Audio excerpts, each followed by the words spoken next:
È pieno. Sì, quindi sono obbligati a venire in fondo, però quando sono pieni anche quelli dove si butta la carta, ce la dobbiamo riportare in casa. È meglio portare una bella segretaria in casa, non l'immondizia.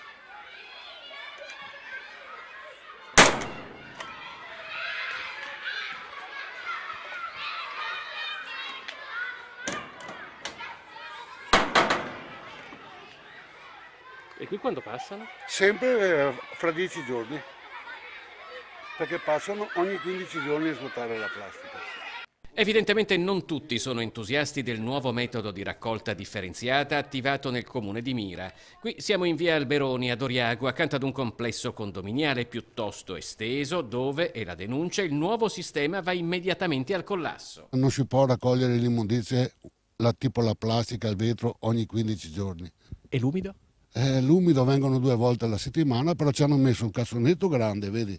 Se io te lo apro, dentro c'è un contenitore da 120 kg, quindi c'è 3/4 di spazio inutilizzabile. Una volta quanto passava? Quasi ogni giorno passavano con il camion qua. Qui ci si arrangia secondo la buona volontà dei singoli, racconta Cecili, nello spazzare la piazzola dei rifiuti che durante la raccolta rimangono a terra, nel levare le foglie secche che otturano i tombini, nel compiere tanti piccoli lavori di manutenzione, visto che le richieste in tal senso all'amministrazione comunale cadono nel vuoto. Anche per la raccolta dei rifiuti, prosegue il nostro telespettatore, le proposte avanzate dai residenti sono rimaste lettera morta. Voi avete fatto presente il fatto che non siete soddisfatti di come viene la È raccolta? venuto anche Ongaro, responsabile della Veritas, Cosa vi hanno detto? che il comune vuole così, perché tutto quello che noi avevamo trovato di soluzione per non fare la PEC a spese nostre, che ci è costato 10.000 euro, quindi è una bella cifra per 130 appartamenti, più sapendo che da gennaio con le nuove bollette che arriverà della Veritas ci saranno da pagare anche i cassonetti e tutti i bidoni che hanno speso il comune di Mira.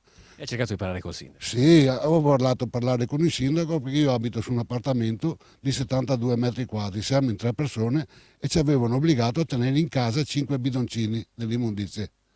E io ho detto, mando fuori mia moglie per mettermi i bidoni.